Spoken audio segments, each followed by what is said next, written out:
If you've been constantly facing the thought or feeling of burnout, of maybe not losing your passion, but finding it harder and harder to wake up and do what you want to do, or finding it harder and harder to actually continuously run the business, lift the weights, like whatever it is that you're doing, as far as productivity and everything like that goes, I got some key tips for you guys. Now, what I've figured out over the course of the few months, for those of you guys that don't know me, my name is Thomason. I am the founder at createmrr.com. I help agency and B2B business owners scale with one recurring framework. And I help you guys do this very consistently, very predictably in your business.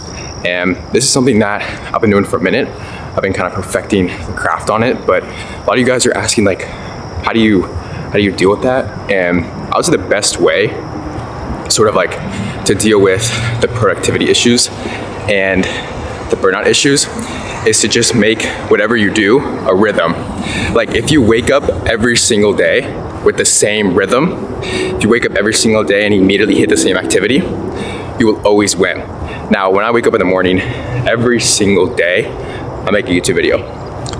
And sometimes I don't want to do it. Sometimes it's scary. Sometimes I don't feel like doing it. But I have to understand that at the stage where I'm at right now, it's absolutely mandatory. I do everything in my own power to keep the ball rolling as far as YouTube goes and as far as front end acquisition. Because the last thing I want to do is get behind in those respects. The last thing I want to do is sort of have a product or service that's really good, but it never gets out to the right people because I'm scared to push it out there. And it's sort of been an uncomfortability factor. If you're feeling burnout, again, I said this in my last video, take out a sheet of paper and write down the feelings that you're having, and then associate those feelings with actions. So if you're feeling unmotivated, what exactly makes you feel unmotivated? Are you feeling like you want to delay it? Are you feeling like you want to avoid something? Are you feeling like you want to delay doing a task or delay doing some sort of mandatory thing that you know you have to do to get to the next level? And so for me, if like I was feeling burnout, I'd be like, okay, Patrick, why am I feeling burnout? I'm feeling burnout because I'm sick of making YouTube videos and I don't feel the passion that I used to have for YouTube. And so I was like, okay, cool. So like, what are those feelings? I feel like I can't do YouTube because I feel like I'm running out of ideas. Okay, what can you do? What actions can you specifically take to mitigate that? Well, I'd probably sit down with myself, I'd probably be patient, and I'd probably just ideate. Like, if you guys have issues, the biggest thing I hear with making content with you guys is like, I just don't have enough ideas. It's like, okay, well, don't try to come up with the ideas on the spot. I'm able to kind of just now start doing that because I've been doing this for a while, but I got 160 videos on this channel, but like, that's not the point. The point isn't trying to perfect every single YouTube video if that's what you're trying to do. If you're under 100 videos, just try to get the reps in. Like, I'm still getting all the reps in. I'm not trying to go viral here. I'm just trying to build up consistent habit that allows me to actually build predictability in all aspects of my life. Like, if I can show up every single day on YouTube, provide value, provide content, not burn out, show my audience that I'm somebody who is actually worthy to speak on monthly recurring revenue and business and entrepreneurship. If I show that, then like that's gonna be shown, you know what I mean? Like, that's something that's extremely powerful, and I think that I can utilize that to the full extent that I need to. And so now it becomes a factor of like, okay, if you're feeling like you're burnt out, why are you feeling like you're burnt out? And what actions can you take to reverse it? And honestly, give yourself a break. Like, a lot of you guys, especially in entrepreneurship, not only do we work hard, but we take things very seriously, which is nothing wrong with that, but it's very critical. Like, I already talked about how, it's difficult facing self-criticism. I've dealt with that. I still do. It's something that I'm working through. And it's even something that has to, like, I have to get out of my comfort zone every single day. Like, we're recording this video right now. There's like people here in the soccer field. There's cars driving by, as you just saw. There's people around, you know what I mean? Like, there are things happening in the world, and I'm just having to be like, yeah, that's totally cool. I'm having to kind of run through like a terror barrier almost.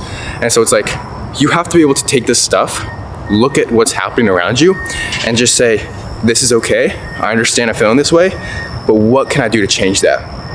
What can I do to make my situation better? And for me, what I can do is get out of my comfort zone more. That's why I'm recording these YouTube videos, because there's people watching me.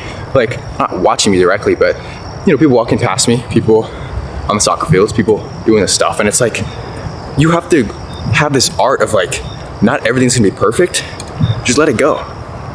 I think that's one of the best things you can possibly do, because it shows yourself that like you're strong.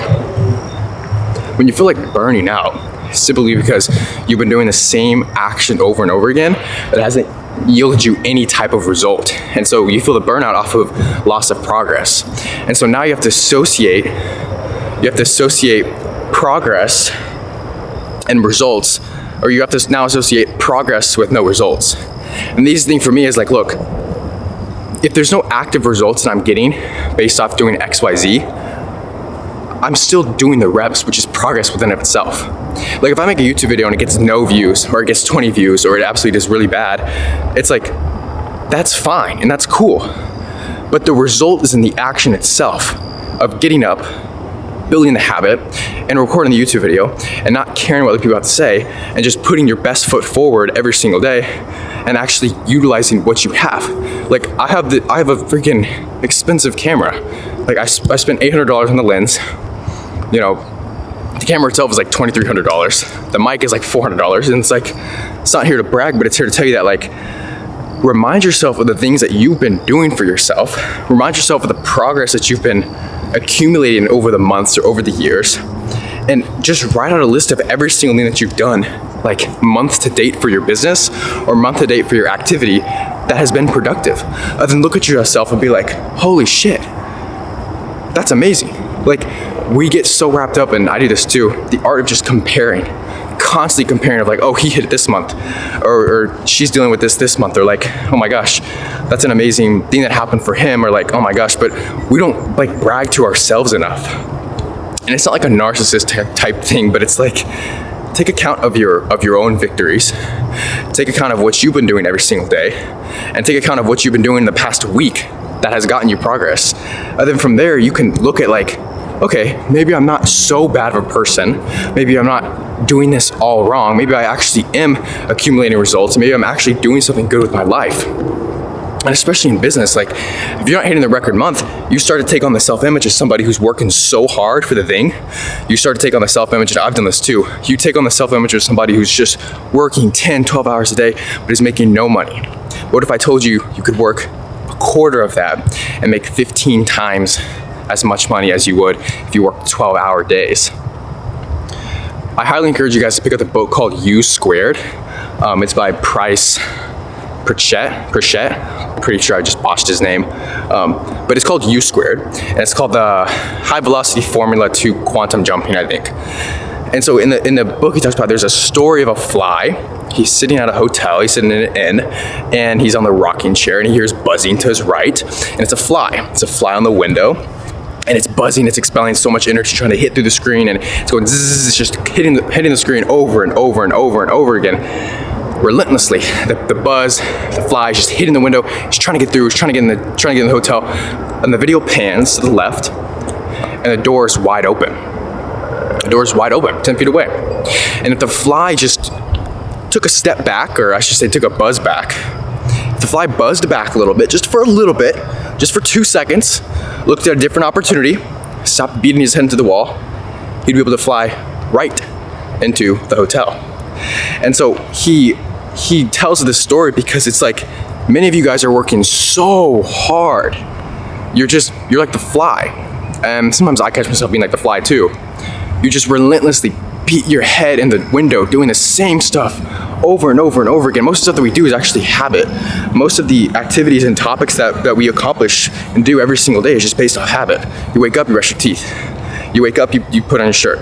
You wake up, you immediately hop on your phone. Like, why can't, like, you have to be able to understand that this stuff is like, it's integrated in your belief system. And you have to change your self-image first. You have to change your self-image to somebody who makes a lot of money, or to somebody that makes a lot of money. Like, I struggled with this for a long time.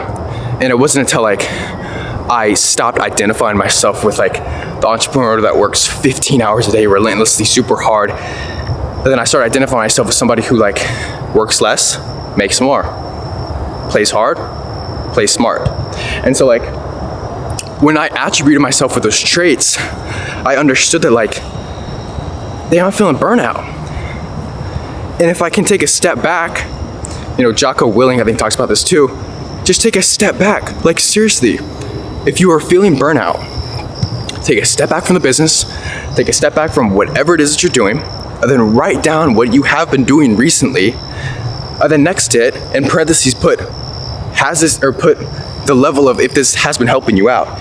So if you've been waking up every single day and journaling for an hour because your morning routine and freaking, I don't know, your favorite productivity guru told you to, is that what's moving the needle in your business? If you're expending your energy, you only have so much energy throughout the day, you're expending all of your energy on journaling for 2 hours. Is that really helping you get to the next level? So you have to 80-20 yourself. You have to 80-20 your business. You have to 80-20 your life. What are the most significant actions that I can take this morning or in the future that will yield me the best results? So for me in business and entrepreneurship, it's paid ads.